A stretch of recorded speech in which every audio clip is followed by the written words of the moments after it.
Thank you, Lana, and thank you, Michael John, for asking me to do this. I haven't done one of these on Zoom in a long time. I don't remember the last time, but probably a year ago. I did one last Sunday at the jail. That was a lot of fun, but I do that every Sunday. So if I come across as a little coarse, a little rough, it has to do with partly I'm American, and the other part is because I spent a lot of time in the jail working with guys that are a little rough around the edges.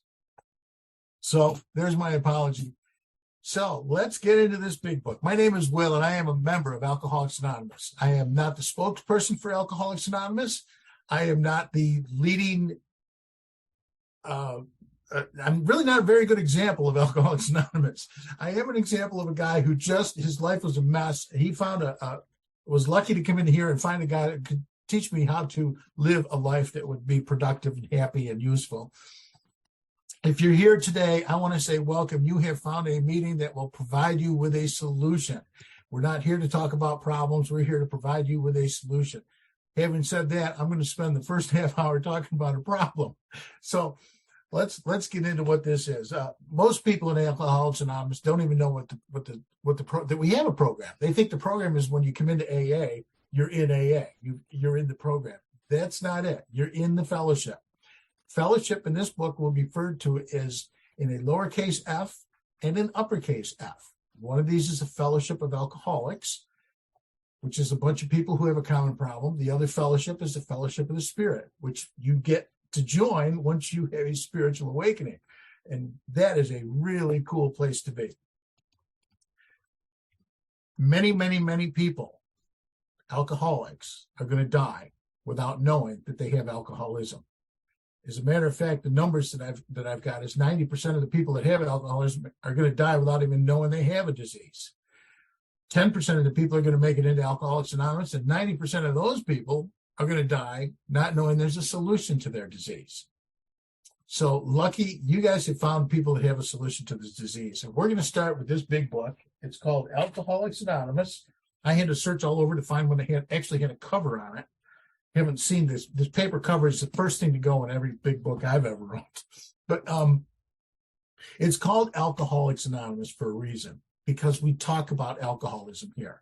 Most people will come into our fellowship with two things going for them. One is they got alcoholism, and the other thing that is also just as important is ignorance of alcoholism. They got a problem and they don't know what it is. So what I do with the guys that I work with, and I'm sorry if I present it like that, I don't know how else to do it, is we open up the book to the very first, inside the first cover, and we look at what does it say on the first cover? Nothing. It's blank. Well, on the left-hand side, what we're going to do is we're going to write down everything we know about alcoholism. What is it? Most people that come in here have been told for years by non-alcoholics that they have a drinking problem. And so if you write down that you have a drinking problem, I got news for you. Good news. You don't have a drinking problem. You got a drinking solution. That's kind of the bad news. On the other side of that, which is also blank, is write down the solution you have to alcoholism. Now, if you're like me and you get a sponsor, he's going to say, Will, I want you to write down every time you tried to stop or control your drinking. And I said, Lou, there's not enough paper. So we have tried all the other solutions. So let's try this one. When we flip over the first page, we're going to have, of course, it says Alcoholics Anonymous. Again, Alcoholics Anonymous. And if we go to the title page, it says, this is the story of how many thousands of men and women have recovered from alcoholism.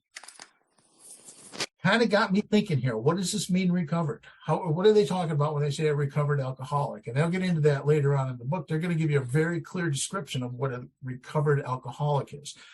But the thing that kind of grabbed me right off was that this is a story. And I thought, well, I like stories, and I like reading books. I like reading novels. And so let me get into this a little bit. And when I get over to, I'm going to run through this. I go through this pretty fast. I don't know if we can, we'll see where we end up. On the preface of this book, it's on Roman numeral 11. And I'm going to call them Roman numerals because my sponsor told me that I sound dumb if I call it X's and I's. So I call them Roman numerals. Roman numeral 11 is an X and I. And on the top of the page, it says preface. On the second paragraph down, it says this book has become the basic text for our society. Basic text means this is, you got to have this. This is the very minimum you can use. Well, they told me you can build on this, but you got to have this down. This basic text, it's a textbook. It's not a novel. It's not a story. This is a textbook. It's filled with instructions, precise, clear, pretty clear directions, and you need how to follow. But the problem for me, anyways, is because my brain was so brain damaged, I couldn't see the directions. It's a basic text for our society. Now, society is any group of men and women gathered together for a common purpose. My sponsor said it's a society of polite men and women, Will, and when you speak in front of Alcoholics Anonymous, you tuck in your shirt. That's how he put it to me. He says, you just tuck in, you get on that podium, you tuck in your shirt, show a little respect for something. Now, it talks about halfway down that paragraph that the first portion of this volume describing the AA recovery program has been left largely untouched. Men and women in this fellowship do not want this changes. I'm backing up a little bit. Because it has helped such large numbers of alcoholic men and women to recovery, there is just a strong sentiment against any radical changes being made in it. Ask anybody who has tried 1,000 different ways to control or stop or moderate their drinking, and they come into AA and they finally work the steps and they found something that worked. Finally, after 20 years of trying, they found something that worked. Don't screw it up. Don't change it on me. Don't change the wording. Don't change the pages. I got some bad news. They're coming out with a 5th edition. They're going to put the doctor's opinion back on page 1. So that's going to screw a lot of us up. I know that. Over on Roman numeral 12, which is just flip the page over, we're going to find our very first instruction in this big book. And it comes near the bottom of the page. It's about, about 5 pages up, 5 lines up from the bottom. If you have a drinking problem, which is what people are telling me, I got a drinking problem, we hope that you may pause in reading one of the 42 personal stories. There's the instruction. You're going to read the 42 personal stories, and they want you to read that before you get into the steps. I don't know why, but they want you to identify with an alcoholic before you start our program of recovery. I do know why, because you're not going to do the program of recovery. You're not going to completely give yourself to the simple program. What you're going to do is you're going to go to any length to find an easier, softer way, because you don't believe you're one of us. In this book that I searched all over, I finally found one with a cover on it. On the bottom of this, I think, is a 4th edition of the big book. And if you look at the what do you call this cover? Whatever they call the cover. Inside it says, the Bill W. wrote in 1953 letter, the story section of the big book is far more important than most of us think. It is our principal means of identifying with the reader outside AA. That means the guy that just walked in the door, the guy that is not part of the capital F fellowship. He's not part of the fellowship of the Spirit. He's outside of AA. He's just showing up in meetings. He's not drinking. He's sitting in a chair, and he can do that for years. But we want to identify with this guy. We want to tell him what the problem is and what the solution is. And he goes on to say that it is the written equivalent of hearing speakers at an AA meeting. It is our show window of results. Refer back to the very first instruction my sponsor gave me, tuck your shirt in. Will, people are watching you. Be a good example of what we can do here. Right across from that, you're going to find the second instruction in our book. This is on Roman numeral 13. I have a bad problem jumping around. All the guys, people that know me know that I bounce around and I do not do things chronologically. Instruction number 2, when writing or speaking publicly about alcoholism, we urge each of our fellowship, capital F, to omit his personal name, designating himself instead as a member of Alcoholics Anonymous. Very clear-cut direction there. Personal name, back in 1939 when they wrote the book. Personal name was different from your common name. My common name is Will. My personal name is Embry. So I omit my personal name, which is Embry, and I introduce myself as Will. I introduce myself as a member of Alcoholics Anonymous, because as a member of Alcoholics Anonymous, I'm coming at you with a solution. I'm a guy that has the answer. I'm a guy that has I'm not a guy that has a problem.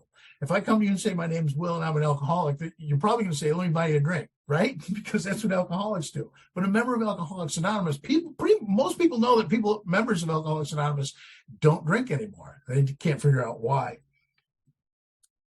We'll get into that later.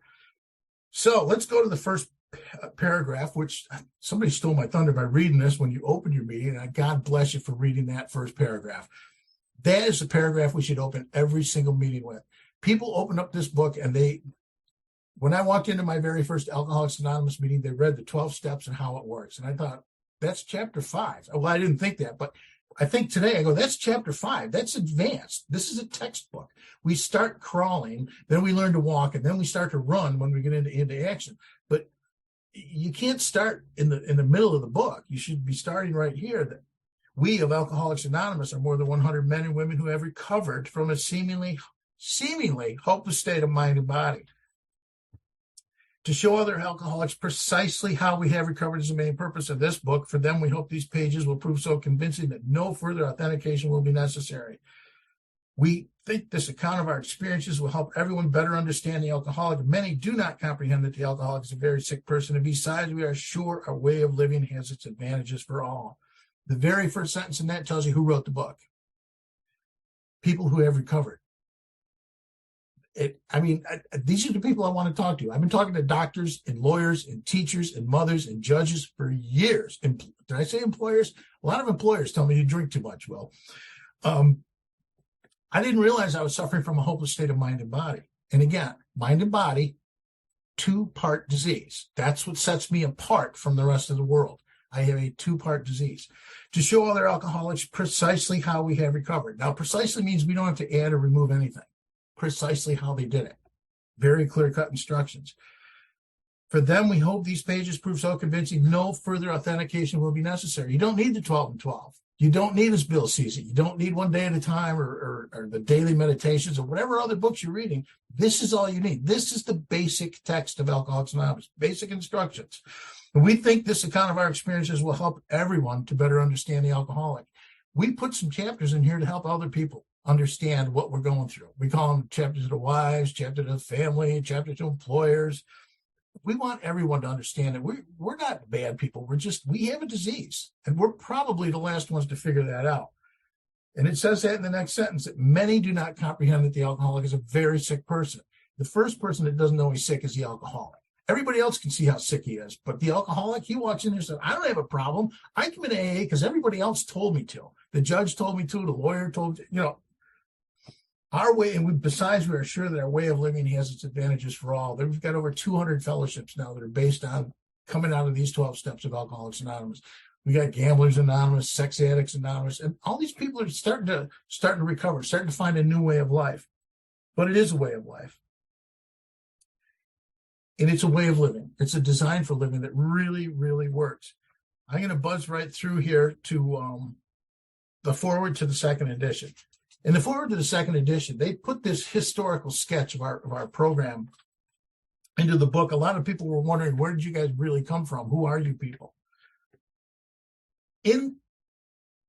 There's an interesting side note I want to point out. This is me jumping around the book again, but on Roman numeral 16, that's XVI. This is on the second page of the forward to the second edition. It will talk about the 6 precepts of the Alcoholic Squad of the Oxford Group. Let me back up a minute. On the top of that, it talks about how Bill recovered. He had a friend of his, Ebby Thatcher, showed up.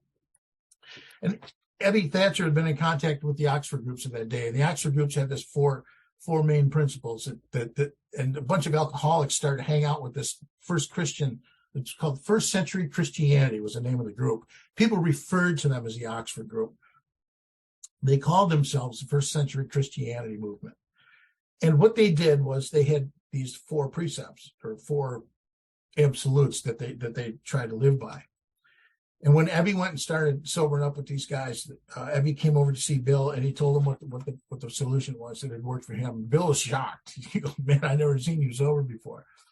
But he was also helped, and it says right here, he had also been greatly helped by the late Dr. William D. Silkworth, a New York specialist in alcoholism, who is now accounted no less than a medical saint by AA members. What?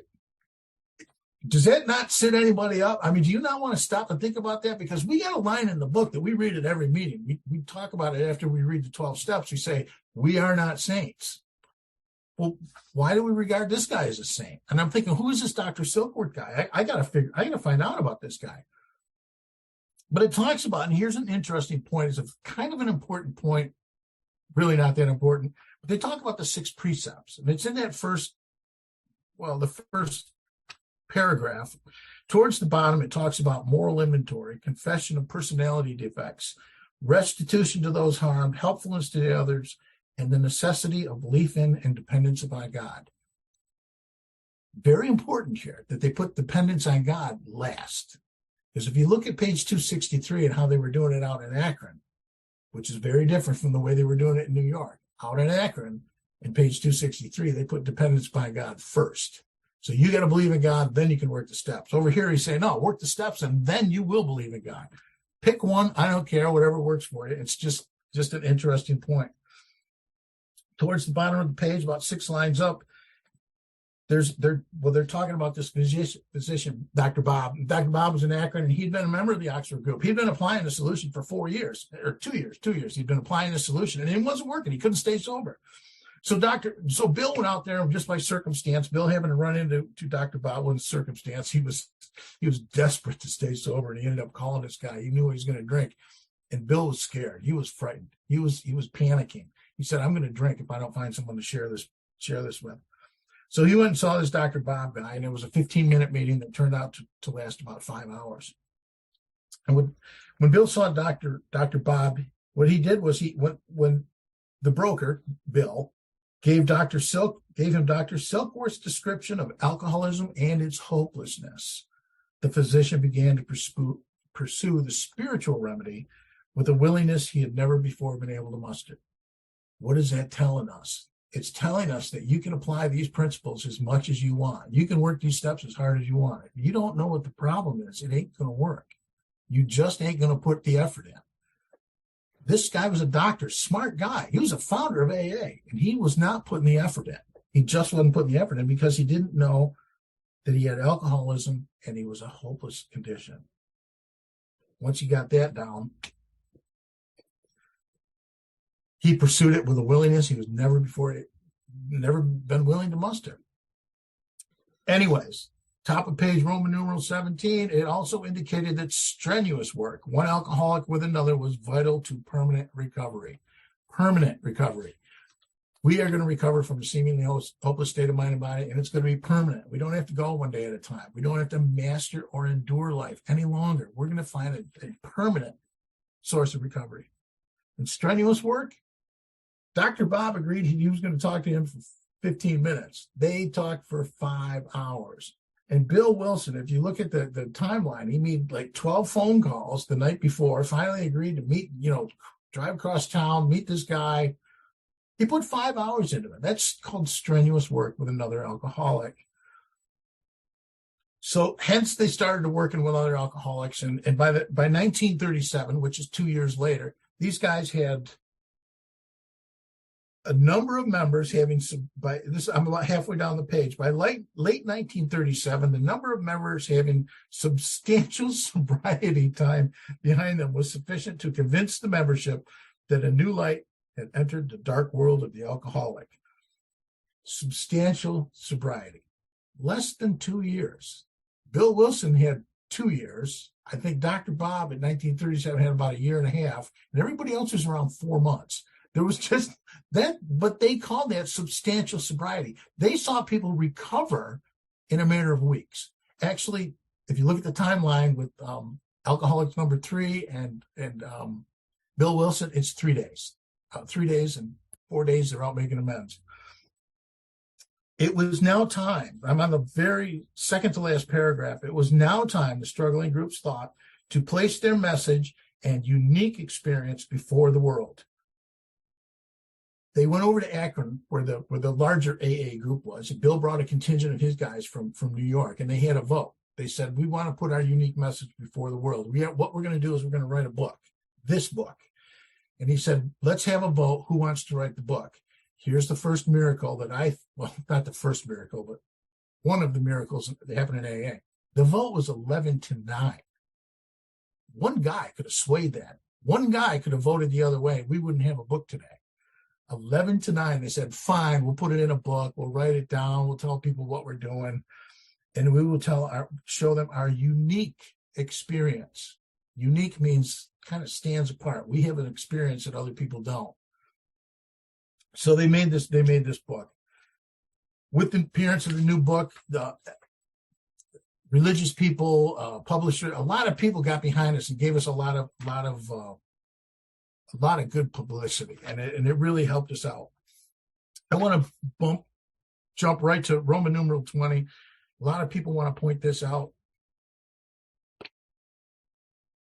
On the first page, let me see, I'm on page Roman numeral 20, about 5 lines down. Of alcoholics who came to AA and really tried, 50% got sober at once and remained that way. 25% sobered up after some relapses. And among the remainder, those who stayed on with AA showed improvement. In 1955, when this book was published, and they wrote the foreword to the second edition in 1955, which was 17 years after they got sober, AA started over there in Akron. They had 50% of their people were coming to AA were getting sober. I found I stumbled across a second edition big book. And now many of you people know that we do not have anything like 50% or 75% recovery rates anymore. In a treatment center, we used to talk about 100 people will get out of this treatment center. And in the first year of those 100, one person will be sober. It's the recovery rates, even in Alcoholics Anonymous, are hovering around 5 to 10%. Lucky if you get in a meeting like this, you got a much better chance.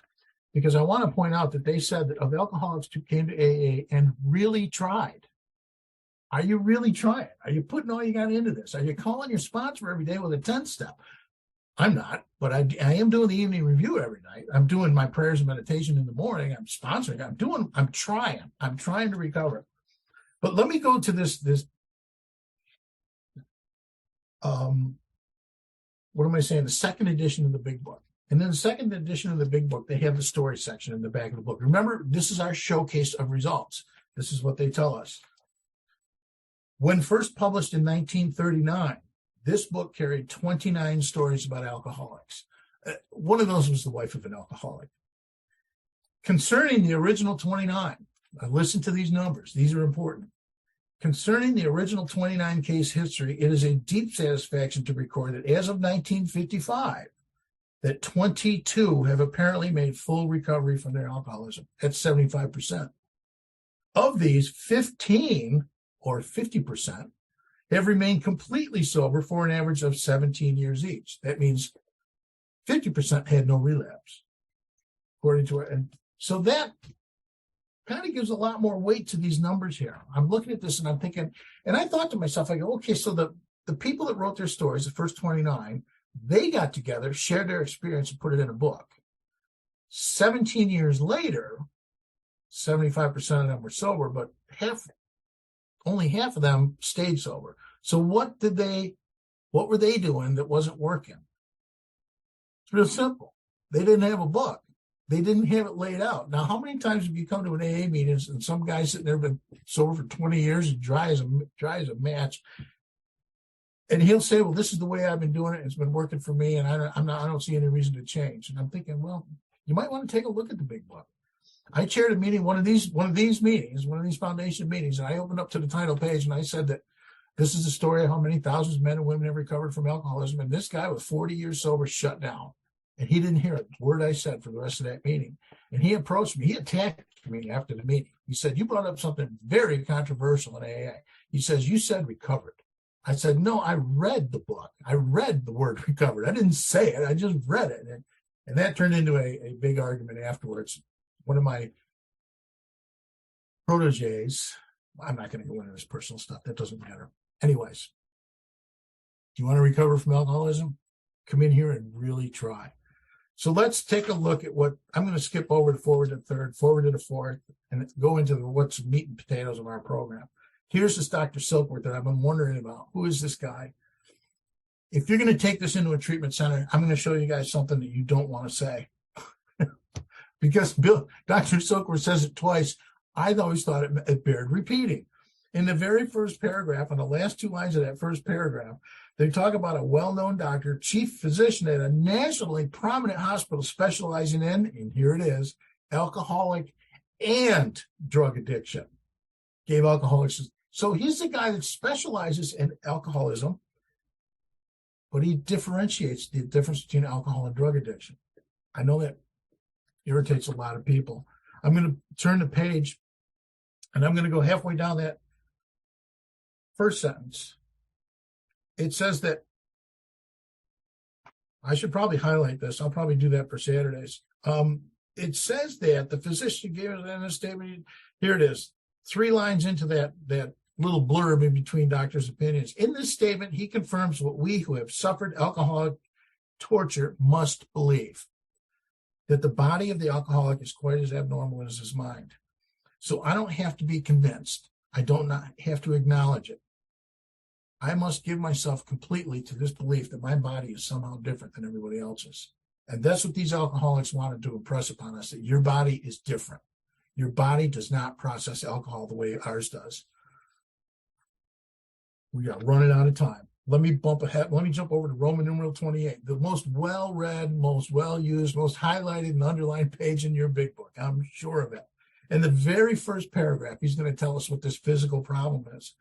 We believe, and so suggested a few years ago, that the action of alcohol on these chronic alcoholics is a manifestation of an allergy, and that the phenomenon of craving is limited to this class and never occurs in the average temperate drinker. What does that mean? It means that if I have an allergy to milk or dairy products, and I eat a lot of dairy products, I break out in dysentery. If I have an allergy to strawberries, I will break out in hives. If I have an allergy to alcohol, what happens when I put alcohol in my body is it breaks out into a craving for another drink.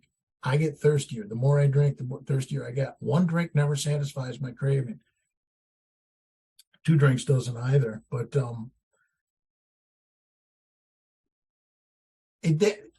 and if I had a whiteboard, we could go through that whole cycle of how the alcohol affects your body and how it goes through your body and it hits your liver and your pancreas, and enzymes are created. They go up into your brain and they release these. I can never remember that until I write it down. They release these things into your body that make you feel good, and your body always says to you, "I need more of that stuff. This feels great. Give me more." And what it does is we found out years and years later that they didn't know back then in 1939 when this was written, there was a young lady in I think it was Houston, Texas. She was doing some study on heroin addicts, and she looked at these heroin addicts and she was dissecting their brains, and she found that there was a part of their brain that released this chemical. And thank you, Michael. When this chemical would release in your brain, it was just like a heroin addict. And she said, well, boy, these heroin addicts all have the same chemical being released into the brain. And what it does is it makes them what they call dope sick. They get sick and they can't wait until they get another one. And they're just going to stay sick until they get another one. So these people aren't drinking because they want to drink or doing dope because they want to do dope. They're doing it to stay alive. Their brain is telling them they must have this to stay alive. And it was pointed out to her and said, no, we're getting these people off of Skid Row. These are winos. You've been dissecting winos' brains. And she goes, oh my God. So these people all have alcoholism. Well, it looks a lot like heroin addiction. So there's this chemical reaction in your brain that sends a signal in your body that says, if I don't get this, I'm going to die. But again, if you don't drink, the phenomenon of craving never happens. If you don't drink, and this is where we go back to page 1. What is the problem? The problem is I can't control how much I drink. When I drink, I always drink too much, too fast. So what is the solution? Don't drink. Or figure out where that sweet spot is and just stop there. But let's go to the bottom of the page and look at probably the most important paragraph in this book, in my belief. Men and women drink essentially because they like the effect produced by alcohol. Not quite absolutely true in my mind. Men and women drink essentially because they don't like the effect produced by alcohol. They like it a little bit.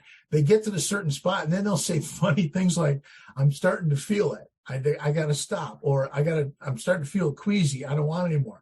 I'm thinking, that's what normal people do. But what do alcoholics do? Let's change a couple words in this sentence. Alcoholic men and women drink essentially because they love the effect produced by alcohol. Isn't that what we drank for? A guy in jail, I'm explaining this Sunday in the jail, and I said, don't you love the effect produced by alcohol? And the guy raises his hand. He goes, yeah, but you know, as soon as that effect starts to feel, I start to feel it. He goes, I'm already 3 drinks past where it started. He goes, I've already drank more than I could, and I can't stop it. I said, that's exactly what happens to me. I said, I drink really fast trying to get the effect. And by the time I get the effect of 2 or 3 drinks, I got about 8 or 9 of them in me. So, and at that point, the phenomenon of craving is taken over and I'm screwed. Sorry about that. I didn't mean to use that foul language. In the next sentence, we're going to break apart in 3 lines, three different areas. The sensation is so elusive that while they admit it is injurious, they cannot, after a time, differentiate the true from the false. So what are they talking about here? This sensation that is so elusive. Remember, I try to drink to 3 drinks to get that sensation, but by the time I get that sensation, I'm already 8 or 9 drinks into it.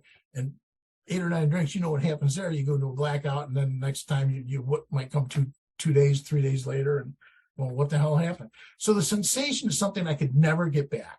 I remember that first drink, and I just could never get that back.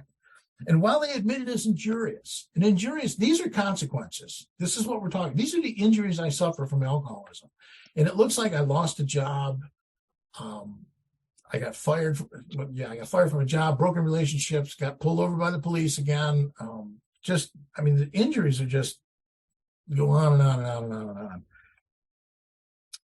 And while they admit it is injurious, they kind of, after a time, differentiate the true from the false. Now, this is the part where I wish I had a whiteboard, because true from the false is where I draw a line down the middle of my whiteboard, and I will say, why do we drink? We drink for the effect, right? And I have these guys just read. This is the interactive part of the foundation meeting. Why do you drink? Well, it was my birthday. It was payday. I said, great excuse. You know what? I write down my 2 best excuses. It was daytime and it was nighttime. Those are great times to drink, you know. So we write down these are all great times to drink. And then we draw a line and we say, okay, what happens when you drink? Is it injurious? Well, and you know, it gets silent. Here I am sitting in the jail going, what happens when you drink? And nobody says anything. And I'm thinking, well, does anybody get arrested? Come on, you're all wearing orange with numbers on your chest. So we get arrested. We crash cars. We break up with our baby mama. We break dishes. We break cell phones. All these bad things that happen. And I said, okay, then.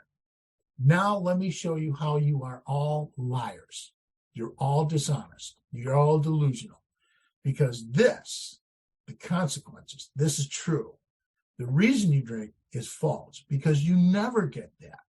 The reason you drink, to get that sensation, it never happens to you, because this always happens. I said, so your excuse for drinking is kind of a lie. Not a lie you're telling me, but a lie you tell yourself that this time it's going to be different.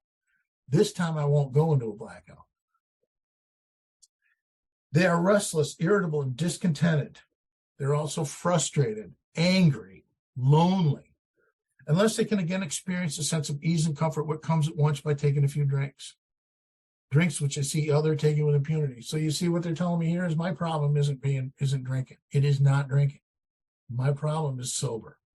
My problem is I cannot stand being sober. I can only get a sense of ease and comfort when I drink. That's the only time I get any freaking relief. I got to really pedal. I got to get on the bike and start pedaling here. I'm going to jump right ahead to Bill's story, page 1. Halfway down the page, I want to talk about, we're at 1, 2, 3, 4, 6 lines down. I was part of Vital Acid, and in the midst of the excitement, I discovered liquor. Bill did not discover liquor, but this is the first number 1 in the progression of his alcoholism. We're going to find 19 more times where Bill's alcoholism is going to progress. Now, Bill had known for years, like most of us did, that you don't drink booze when you're 14. You don't drink booze, period. You don't want to turn out like your dad. Booze is bad. Stay away from booze. But what he discovered, he didn't discover liquor. He discovered the effect. Remember, we drink for effect. Men and women drink for the effect. Alcoholics love the effect. Well, Bill loved the effect. He finally got the effect. And this wasn't his first drink. This was the first time he got drunk.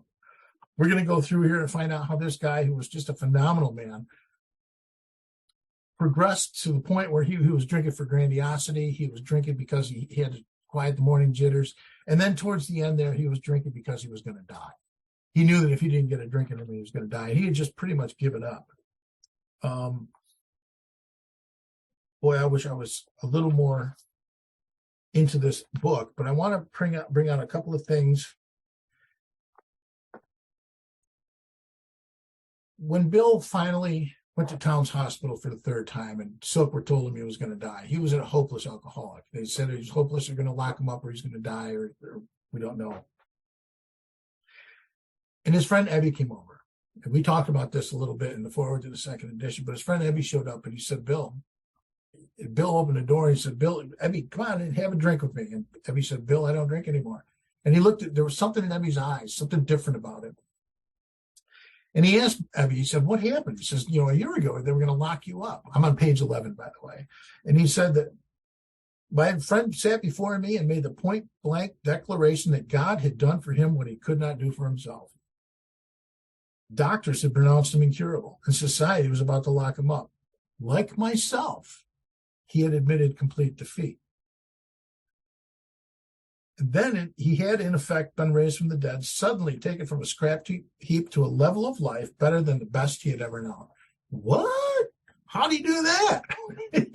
And I can see Bill sitting across from me going, what? Ebby, what happened to you? You were just like me. We both admitted defeat. Dr. Bob admitted defeat, didn't know what the problem is, and we certainly don't know what the solution is. But here is a guy who showed up and he had a solution. He had a program of action. Here's the other thing. Had this power originated in him, obviously it had not. There had been no more power in him than there was in me at that minute, and this was none at all. So there's the problem, power. I've just defined what our problem is. It's power. Where do we get this power? Well, we're going to find that on page 13. Now, you know what? We're going to have to really start buzzing through here. Let me go to page 59. I'm going to get through the steps. If it kills me, and I think I can do the steps in about 15 minutes. That's all the time we got. Step 1, we admitted we were powerless over alcohol, that our lives had become unmanageable.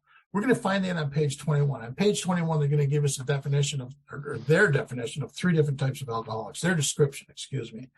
They're going to talk about a guy who is a moderate drinker on the bottom of page 20, and they have little trouble giving up liquor. Then they talk about this hard drinker. This is what our meetings are made up of. This hard drinker it may gradually impair him. It may cause him to die a few years before his time. See, this is a guy with a real problem here. So, if ill health, you're going to the hospital a lot, falling in love, change of environment. What's change of environment? You got fired, you're trying to geographical appearance, or the warning of a doctor.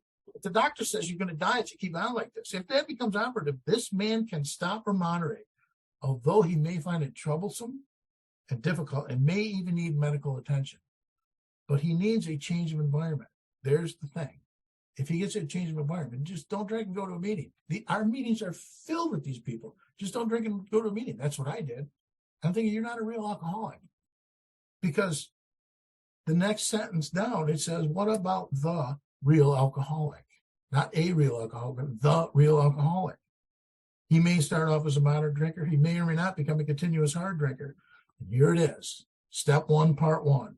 At some stage of his drinking career, he begins to lose all control of his liquor consumption once he starts to drink. Step 1, part 1. We lose control of the amount we drink once we start. We have no control over that. So people are going to ask us, remember the ABCs, our description of the alcoholic? This next couple paragraphs are our description of the alcoholic.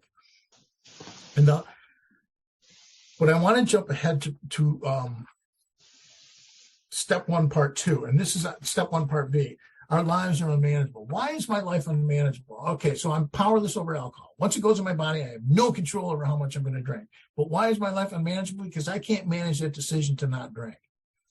We talked about this a little bit in the doctor's opinion. This pretty much clarifies it for us. I'm Roman numeral, page 24 in the italics. The fact is that most alcoholics, for reason yet obscure, have lost the power of choice in drinking. Lost the power of choice. That's a mental problem. Our so-called willpower becomes non-existent. We lost the power of choice. We think we're choosing to drink, but we can't. Have you ever said to yourself, wake up on a Saturday morning and say, I am never going to do that again? Well, what happens next Friday when you get your paycheck? Well, I'll tell you what happens. because they told my story right here. We are unable at certain times, usually payday, to bring into our consciousness with sufficient force the memory and suffering and humiliation of even last Saturday. I can't remember what happened last week because I just got paid and I've been suffering for a week. I've been restless, irritable, discontented, lonely, frustrated, just hating life. So this chapter and again, if you're coming into Alcoholics Anonymous, they're giving us a time frame here. They're saying, and I probably should have been, I know I'm doing a terrible foundation meeting. I'm just out of my comfort zone, and I apologize to all of that. But I want to tell you, I appreciate you guys paying attention. You're such a kind group of people. Anyways, we got a week or a month to get through this step. We got a week or a month to find a solution, and we're going to be drunk again. Getting drunk again is not necessarily a bad thing. We're going to find out later on that if I get to there, we're going to find out that getting drunk is really a good thing because it forces us back in here. Page 25, we're finally going to find a freaking solution here. None of us like the self-searching leveling of our pride and confession of shortcomings that the process requires for its successful consummation. What does that mean? We don't want to do this. We just don't want to do this. But I got to tell you, a guy who's going to start working this program. He's on the path to recovery when he starts doing stuff he don't want to do. He just don't want to do this. Page 27. Here and there, once in a while, alcoholics have had what are called vital spiritual experiences. They appear to be in the nature of huge emotional displacements and rearrangements. Ideas, emotions, and attitudes which were once the guiding forces of the lives of these men are suddenly cast to one side. We have an appendix in the back of the book, and it talks about, and I skipped over it in the doctor's opinion, but he talked about moral psychology. He talked about how we had to have some kind of psychic change. There had to be something that had to happen in our brain to give us that sense of ease and comfort that we got from taking a few drinks. How can I get that sense of ease and comfort? That fleeting sense of ease and comfort? How do I get that working in my life 24 hours a day? And it does work if you get to the capital F. On page 567, they're going to talk about the very first paragraph. Spiritual experience and spiritual awakening shows that the personality change sufficient to bring about recovery from alcoholism had manifested itself among us in many forms. Again, I'm back to the showcase of results. Tell your story, show people that I have had a personality change. I'm properly armed with the facts of myself, that I used to be frustrated, angry, lonely. I was all these things, and now I'm not. I'm a happy guy, and I like to show people this. So how am I going to get these guys from believing that this will work for them? How can I get you to believe that? God, I want to go through more about alcoholism. That is such a great job. I'm going to leave you guys to read more about alcoholism all to yourselves. But in more about alcoholism, it could be renamed, "This is how you think," or "How your thinking is screwed up," or "What's wrong with my thinking." This could also be called "The Insanity of Alcoholism," or "What Happens Without the Spiritual Experience." We're going to find out that the insanity of alcoholism is clearly laid out here in italics. If you're a speed reader like I was, go through the chapter more about alcoholism and look at everything in italics. Everything in italics happens right before the first drink. Right before the first drink. That's the insanity of alcoholism. What is it that I'm thinking right before the first drink? Sometimes I'm not thinking at all. So we do have a man of 30 who has 6 very important points about, he thinks he knows he's got a problem, so he's going to stop on his own. He thinks that 30 years later he can start drinking again and everything will be hunky-dory because I've accomplished everything. But once an alcoholic, always an alcoholic. And a very important message in that is that if you stop drinking for 5 years, 10 years, 20 years, and you think you're going to pick up where you left off, that's a lie. You stop drinking, it's going to be like you never stopped. Your body is not any better able to process at 50 than it was at 25.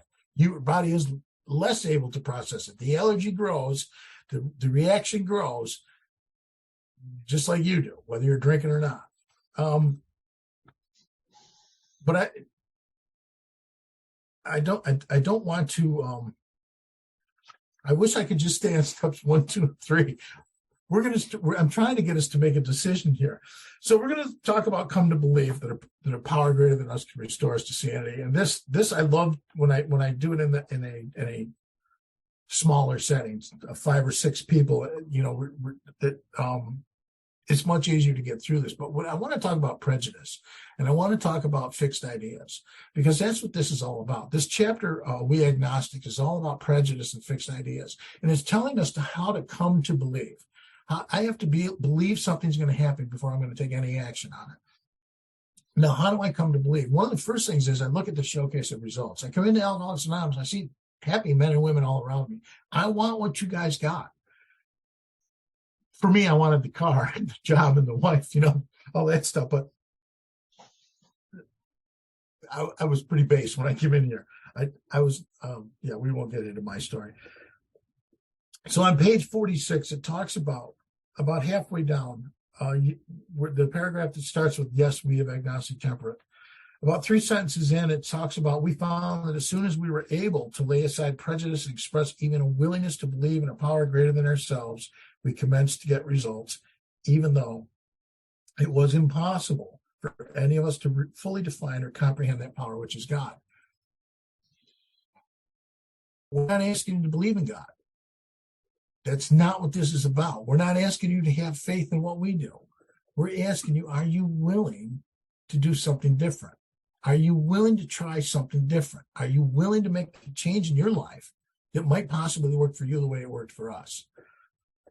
This is the part that works in me. I know a lot of people, and we have religious, they call it the religion belt in our country, where they got to go to God first to get, and then they can work the rest of the steps. I'm not that guy, and that's not what this book tells us. On page 47, halfway down, we need to ask ourselves one short question. Here's step 2. Do I now believe, or am I even willing to believe that there is a power greater than myself? It's really simple. Do you, or are you willing to believe it? Because if you're willing to believe it, then you're ready to make a decision. That decision is going to come to us on page 63.